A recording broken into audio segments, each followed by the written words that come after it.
they have that you want to emulate. So it's probably not a surprise, since I'm doing this with the Toast, that one of my heroes was this guy here, and I think that all my brothers and I can say that we hit the lottery with him.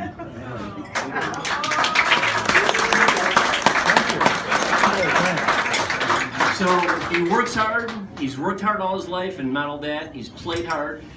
He's shown that in skiing and biking and running, and integrity is unbelievable. So there's three parts to integrity. One is truth, telling truth, which he always does. And then secondly, it's I would say doing what you like to do. So integrity is whatever you are, do what you like to do when you're doing it.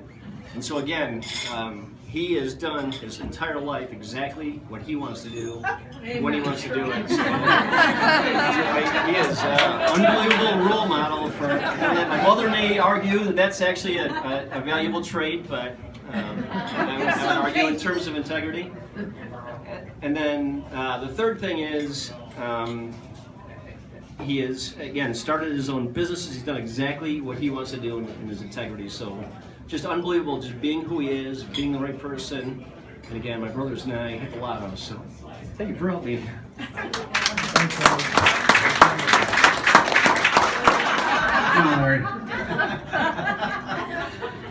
I've always enjoyed being the second son, because usually the guy that nobody talks about, you're kind of ignored, you're the middle child.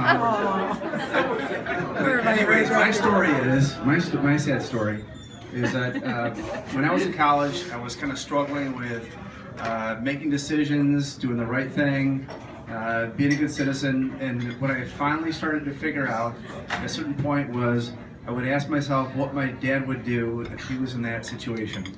And once I started doing that, I totally got a clear vision on what to do, what to be, how to be a good person.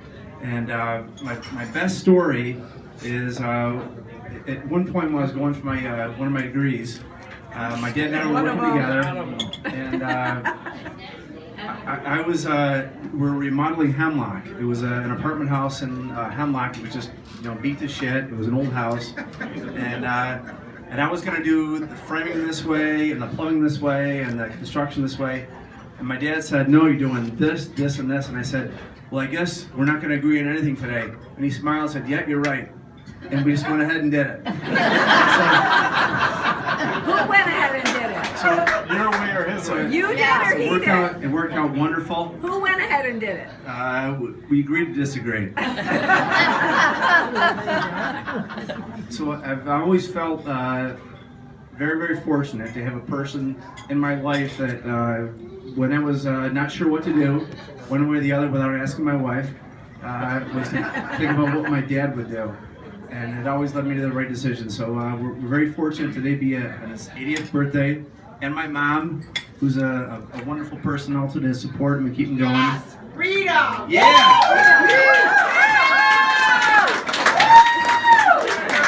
Give it to Rita! Otherwise, we'd be living in a trailer. Otherwise, we'd be living in a trailer hunting deer and muskrats for our living. Happy birthday, Dad. So we're going to talk about hunting. There's a few hunting friends in here, and glad that people made it up from PA and other areas, and Margie as well. So we're going to talk about 80 years of hunting. Goes back a little ways. So my dad, when he was a youth, he was really infatuated with hunting. There was not a pet in the neighborhood that was safe. There was a really big Irish cop in the village of Lima, and he made at least one trip to the house to have a discussion with my dad about what animals were in season. And cats were not on that list. So without a car, my dad wouldn't stop hunting. He had to move on. So when he was young, he used to hitchhike from Lima to Honeoye to Mueller's property. If anybody knows where that is, there's a state park there now. So he used to hitchhike there with a shotgun. And then if he shot a deer, he'd leave it there and he'd go back and someone give him a ride. But could you imagine if today, if that happened today, Tom Doherty would have a room with your name on it, Dad.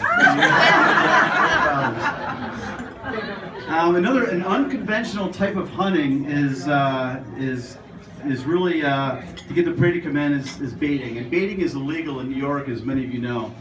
But somehow our father talked our mother into coming to Germany when her dad was in the service and talked me into marrying him. And she just graduated from high school. Could you imagine your daughter just graduated from high school and getting on a plane going to Germany? And I think it was that sporty VW Bug that you bought that enticed her to come over to Germany to do that. But not all hunts end up with success or food in the freezer.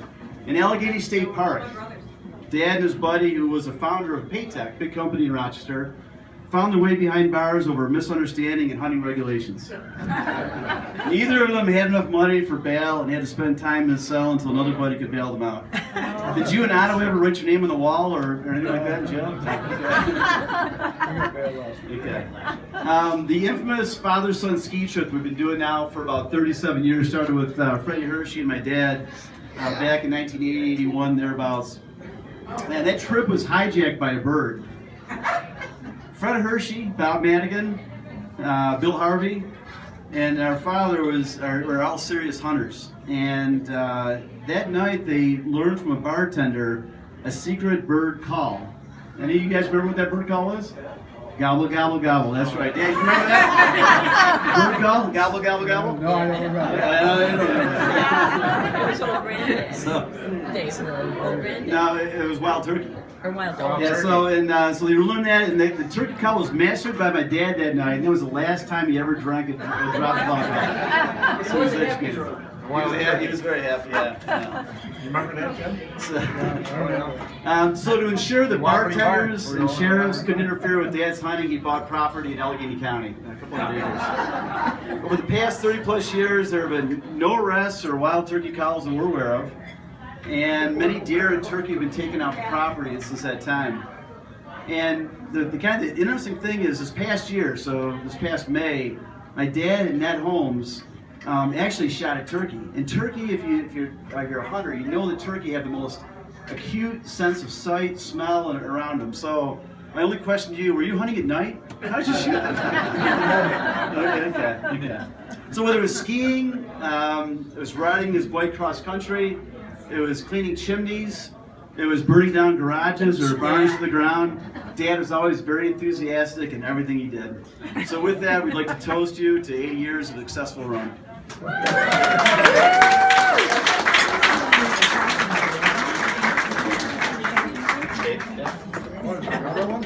Here we go. Last one.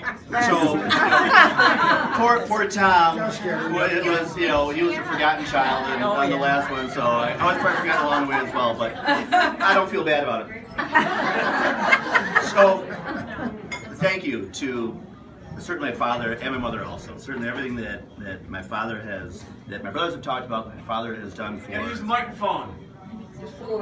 And his personality and his work ethics and everything he does. Certainly a good partner next to him has been a big part of it as well. So thank you, Mom and Dad. We appreciate it. We love you both.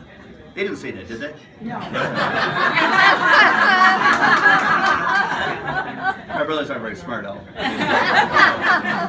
We love you very much. Thank you for everything over the years. I've got stories also about some of the crazy things he's done for us over the years, but I'll share those at another time. So thank you very much. We love you for everything you've done for us. We appreciate it. Thank you. Thanks. Here we go.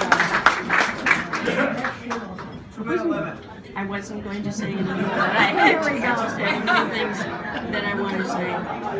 I was at Walmart the other day. Turn on. It's on. It's on. It's on. Just make sure it's right up by your mouth.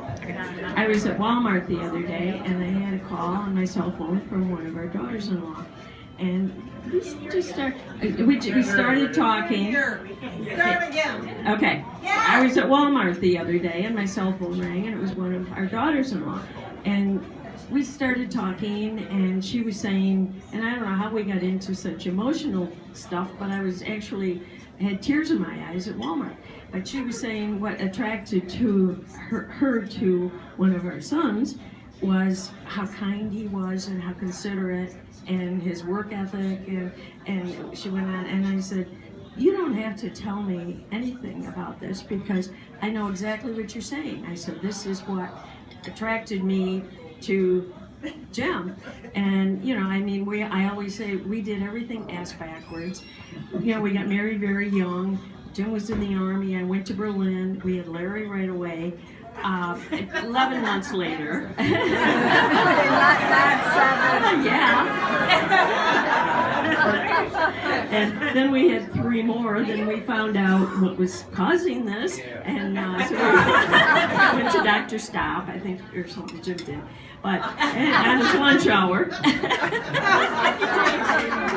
But anyway, I have, Jim, as the boys have pointed out, Jim has always been a very strong character and integrity and all that, and that's very, very true. And it was always what, he did his own thing, which wasn't always that agreeable to me. But anyway, with 4 young sons, Jim would say to me, what are you going to do about your sons when they would do something naughty? And sometimes they were naughty. And but anyway, I would say to our sons, what would your dad do? What would he think if he knew you did that? And that's all I ever had to do, because he was the role model. And he was the role model not only for me, but for our sons. And then Cheryl and my daughter-in-law, we were talking the other day, and we were saying we see these same traits in not only our sons, but many of our grandchildren.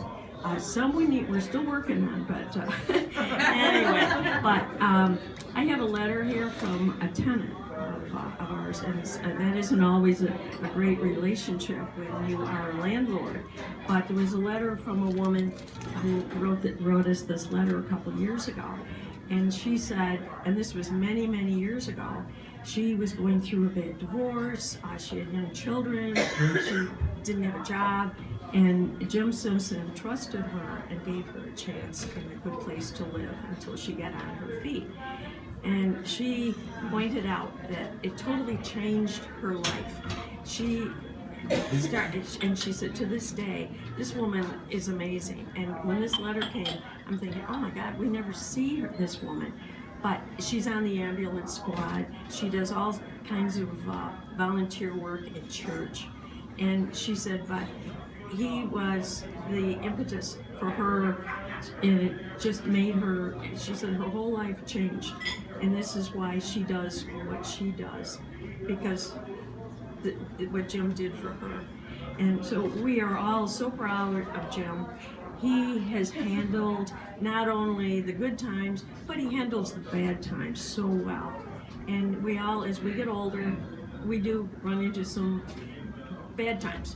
But he handles things so well and never complains. And I love him more today than I did many, many years ago. And we all do. He's a wonderful man.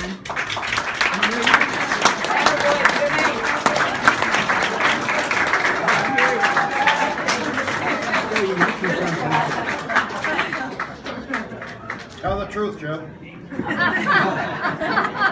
My 2 cents, and don't believe all those things you heard.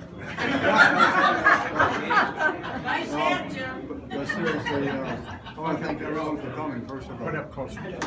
Close to your mouth, Joe. Thank everyone for coming, I appreciate it. Just a couple things. First of all, we're very proud of